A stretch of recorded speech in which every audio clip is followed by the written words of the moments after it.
CEPMR, qu'est-ce que ça veut dire? Alors c'est le Centre d'études des peintures murales romaines. C'est un laboratoire d'archéologie qui a été créé à la fin des années 60 par Alix Barbet au départ sur les fouilles de Mersins-et-Vaux.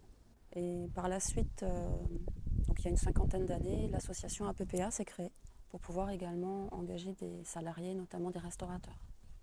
Donc c'est un laboratoire qui est constitué d'une partie d'archéologues qui vont sur le terrain, qui prélèvent les enduits dès la fouille et qui ensuite les étudient pour aboutir à une publication et des infographies qui vont nous servir à nous restaurateurs à faire un projet, à monter un projet de restauration de décors en concertation avec les différents commanditaires, notamment des musées. Et on dispose donc de 900 mètres carrés qui nous permettent de travailler sur des enduits qui sont souvent très volumineux.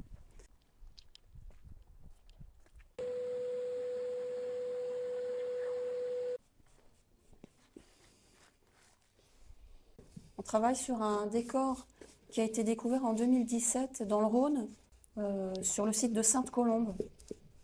Et en fait, les fouilles ont découvert un vaste quartier antique, et notamment ce décor en remblai, sous une villa.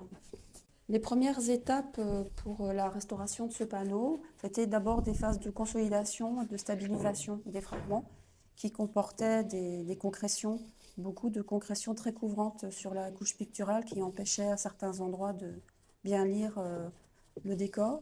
Puis ensuite, ce qu'on appelle la stabilisation, c'est-à-dire qu'on prépare les fragments pour être ensuite fixés sur les nouveaux supports en lit d'abeille d'aluminium. Ce décor a été donc prélevé par nos collègues spécialistes des peintures, archéologues, qui travaillent ici au CEPMR, prélevé sur le site et ensuite étudié en 2020. Et l'étude a abouti à cette restitution vraiment magnifique d'un décor du 3e style tardif.